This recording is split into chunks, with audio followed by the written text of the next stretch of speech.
గాయత్రి వంటింటికి స్వాగతం. ఇక్కడ నేను చూపించబోయే వంటని మీరు కూడా చేసి మీ ఫ్యామిలీ మెంబర్స్తో రుచి చూసి ఎంజాయ్ చేస్తారని ఆశిస్తాను. ఈ వంటలపై మీ అభిప్రాయాలు, ప్రశ్నలు నాకు gayatri@gayatrivantillu.com ద్వారా తెలియపరచగలరు. ఈరోజు గాయత్రి వంటింట్లో ఆలూ పుదీనా కూర తయారు చేయటం నేర్చుకుందాం. దీనికి కావలసిన పదార్థాలు: బంగాళదుంపలు 4 300 గ్రాములు, పచ్చిమిరపకాయలు 3, ఎండు పుదీనా ఆకులు 1.5 టేబుల్ స్పూన్లు.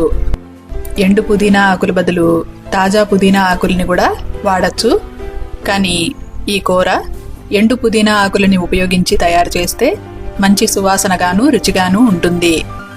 జీలకర్ర 1/2 టీ స్పూను, ధనియాల పొడి 1 టీ స్పూను, కారం 1/2 టీ స్పూను, పసుపు 1/2 టీ స్పూను, ఉప్పు రుచికి తగినంత, ఎండు మామిడి పొడి అంటే ఆమ్చూర్ 1/2 టీ స్పూను, నూనె 3 టేబుల్ స్పూన్లు. ఇప్పుడు ప్రిపరేషన్స్ని చూద్దాం. ముందుగా బంగాళదుంపల్ని ఉడికించుకోవాలి. బంగాళదుంపల్ని ఒక బౌల్లోకి తీసుకుని దాంట్లో నీళ్లు పోసి రుద్దుతూ శుభ్రంగా కడగండి. ఇలా కడిగిన బంగాళదుంపల్ని ఉడికించుకుందాం. ఒక ప్రెషర్ ప్యాన్ తీసుకుని దాంట్లో 125 మిల్లీలీటర్ల నీళ్లు పొయ్యండి. ఆ పైన చిల్లుల గిన్నె ఒకటి ఈ ప్రెషర్ ప్యాన్లోకి పెట్టుకోండి. ఆ చిల్లుల గిన్నెలోకి కడిగిన బంగాళదుంపల్ని వెయ్యండి. ఇప్పుడు మూత పెట్టి ఈ బంగాళదుంపల్ని ఆవిరి మీద ఉడికించండి. మొదటి విజిల్ వచ్చిన తర్వాత లో ఫ్లేమ్లో 7 నిమిషాల పాటు ఉడికించుకుని స్టవ్ ఆఫ్ చేయండి. కుక్కర్ చల్లారిన తర్వాత మూత తెరిచి చూస్తే బంగాళదుంపలు ఉడికి ఉంటాయి.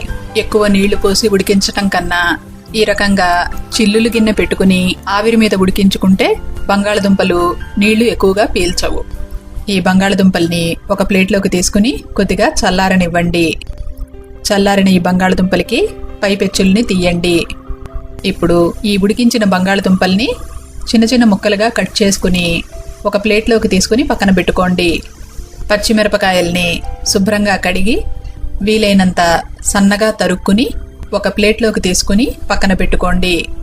ఎండు పుదీనా ఆకుల్ని తీసుకోండి. క్రిస్ప్గా అవటానికి వీటిని కొద్దిగా వేయించుకుందాం.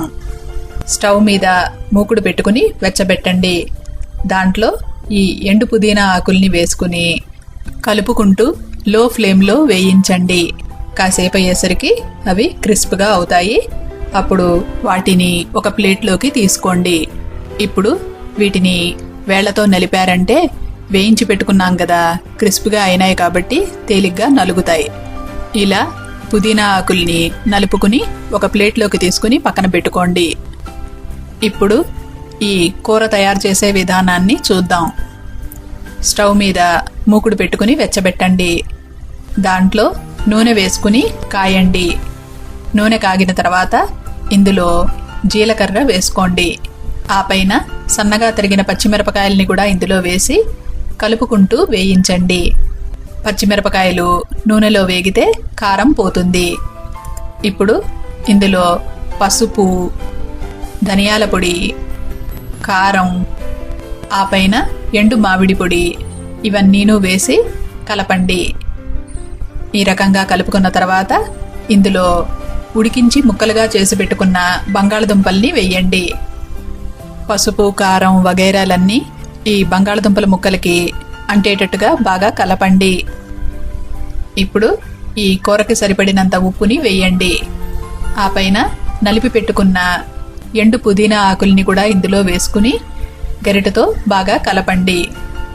ఈ రకంగా అంతాను కలుపుకున్న తర్వాత 2 నిమిషాల పాటు ఫ్రై చేసుకోండి. ఆలూ పుదీనా కూర తయారైపోయింది. సర్వింగ్ బౌల్లోకి మార్చుకోండి. పుదీనా వాసనతో, ఎండు మామిడి పొడి పులుపుతో మంచి రుచిగా ఉంటుంది ఈ ఆలూ పుదీనా కూర. ఈ కూరని రోటీతో గాని, పూరీతో గాని, పరాటాలతో గాని తినచ్చు. అన్నంలో కలుపుకుని తిన్నా కూడా ఎంతో టేస్టీగా ఉంటుంది ఈ కూర. ముఖ్యంగా ఈ కూరని సమోసాలు తయారు చేసుకున్నప్పుడు అందులో ఫిల్లింగ్గా పెట్టుకుంటే సమోసాలు చాలా రుచిగా వస్తాయి.